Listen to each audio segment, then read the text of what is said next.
rahmatullahi ta'ala wa barakatuh. Mheshimiwa Balozi wa Uganda, CEO wa Manara TV, kakaangu Haji Manara, mashehe wetu wote na viongozi wote wa dini, mimi sina mengi sana ya kusema.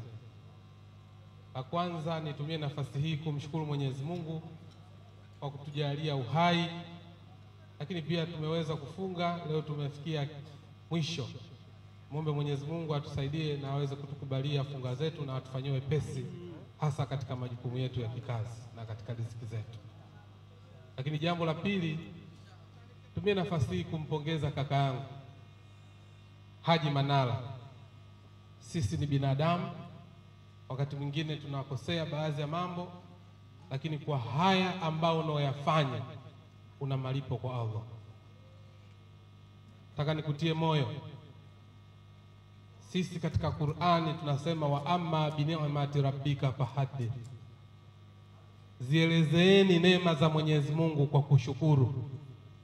Hili jambo ulilolifanya ni neema kubwa sana. Umejitoa kwa dhati na kuhakikisha unafanya harakati hasa la kidini, la kiimani, la kimungu kubwa, na hapa ambalo tunalopata funzo kwa kaka yetu Haji Manara kwenye mambo ya kiharakati hasa yanayohusiana na Mungu, hautakiwi kuona haya, hauna haya hata kidogo. Lakini jambo la pili, umekuwa ukijitoa. Wakati mwingine sisi tunapata vyeo au tunaweza tukapata umaarufu kwenye mambo haya ya kiimani, wakati mwingine inakuwa ni mtihani, watu hawataki kuonekana, wajulikane vipi. Lakini wewe umekuwa wa tofauti na umeleta hamasa kubwa sana. Leo kuna baadhi ya watu ambao ni maarufu sana, lakini tumeona wanasoma Qur'an, wanajua Mungu wao, wanajua dini yao. Ni jambo kubwa, ni jambo zuri. Mimi nikupongeze sana kakaangu, na Mwenyezi Mungu atakufanyia wepesi katika majukumu yako. Lakini kama kiongozi kijana, pamoja na majukumu ambayo niliokuwa nayo, mengi najifunza kutoka kwako. La kwanza, hata uwe na maarufu namna gani, usisahau ulipotoka. Kaka yangu Haji Manara ni maarufu na unafanya kazi nzuri ya kusaidia jamii, lakini nikiangalia familia yako haujawahi kuiacha hata mara moja. Umekuwa faraja, umekuwa baraka, umekuwa nao pamoja katika raha na katika kila jambo upo pamoja nao. Mimi kwangu hilo ni faraja kubwa sana. Unakuwa na uwezo mkubwa, unaweza ukawa na maarufu mkubwa, wakati mwingine si faraja kwenye familia, si faraja kwa ndugu, lakini wewe umekuwa faraja. Mimi kwangu hilo ni funzo kubwa sana kutoka kwako, na kushukuru sana kaka. Jambo la pili, umekuwa mtu wa kujitoa. Mimi nimepata nafasi ya kuwa mbunge mwaka 2015. Nimetoka chuo nikawa mbunge. Nimekupigia simu, wala tukua tunafahamiana, mwambia kaka, nina jambo la kijamii, naomba tuungane pamoja. Hujaniuliza nafikaje, ulifika kwanza. Ni jambo ambalo limenigusa sana. Si mara moja, si mara mbili umekuja katika wilaya yetu ya Pangani. Sauti yako umepaza wakati mwingine pamoja. Mimi nazungumza bungeni, ajenda kubwa ya wananchi wetu wa Pangani ilikuwa barabara. Ulikuja ukaona barabara ni changamoto, ulitweet. Leo wananchi wa Pangani wana barabara ya rami, wana daraja. Asante sana, Mungu akubariki sana. Ilikuwa msaada mkubwa sana. Leo nimepata wasaa, umenialika niweze kuja pamoja. Ilikuwa ni siku ngumu sana kwangu, lakini nikasema ndugu yangu, siwezi kuacha, lazima nijumuike. Nataka nikutie moyo, inna ma'al usri yusra, hakuna zito lilokosa wepesi. Unapotaka kufanya jambo, wakati mwingine unaweza kukutana na changamoto, usirudi nyuma, songa mbele na Mwenyezi Mungu atakufanyia wepesi kaka yangu katika haya mambo mema ambayo unayoyafanya.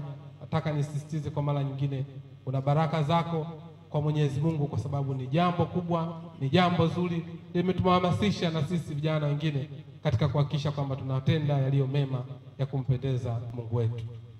Lingine la msingi kabisa, kupitia mashindano haya ya Qur'an, niwapongeze sana washiriki wote. Kwa kweli nimeona ndugu zetu wameweza kushiriki, kwa kweli niwapongeze sana sana.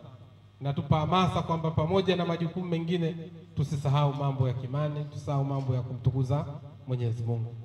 Lakini eneo lingine ambalo nataka niseme, kaka yangu, hili jambo ambalo limeshiriki na ni jambo la imani, lazima na sisi tuweze kushiriki katika hawa washindi ambao watakaokuwa wamepatikana, na mimi nitatoa mchango wa milioni 5 ili kuhakikisha kwamba tuna support zawadi ili mambo yetu yaweze kwenda vizuri na kuleta hamasa zaidi na zaidi. Lakini pia kwa shughuli yetu hii ya Qur'an, tuiombee amani ya nchi yetu. Tunakwenda sasa hivi katika uchaguzi. Uchaguzi usio wa kuvunja umoja na mshikamano tuliokuwa nao. Uchaguzi usende kuvunja udugu wetu. Tuombee nchi yetu, kwa sababu maendeleo yetu yanategemeana na uwepo wa amani yetu. Tumuombee rais wetu. Rais wetu akifanikiwa, nchi yetu imefanikiwa. Kwa hiyo tuna wajibu wa kumweka kwenye maombi rais wetu ili kuhakikisha kwamba anatuvusha vizuri. Na amefanya makubwa kwa kipindi kichache kabisa. Ambacho ninachotaka kusema, rais aina ya Daktari Samia Suluhu Hassan hapatikani kila mahali, hapatikani kila wakati. Tumempata, lazima tumtumie kwa maslahi na maendeleo ya nchi yetu ya Tanzania. Fanya vizuri kwenye mabarabara, amefanya vizuri kwenye maji, ameongeza mahusiano katika kila kada. Kwa hiyo kupitia hafla hii tumwombee rais wetu na Mwenyezi Mungu amfanyie wepesi katika kuhakikisha tunapata maendeleo makubwa katika hili taifa letu. Baada ya kusema hayo, kwa mara nyingine kaka yangu, nikupongeze sana. Hakika unafanya mema, si tu kwenye dini, hata katika mambo ya kijamii. Nakupongeza sana na namwomba Mwenyezi Mungu aendelee kukufanyia wepesi na uendelee kutuongoza katika haya mambo, na sisi tupo pamoja na wewe kuhakikisha tunafanikisha haya mambo. Asanteni sana na Mwenyezi Mungu awabariki sana.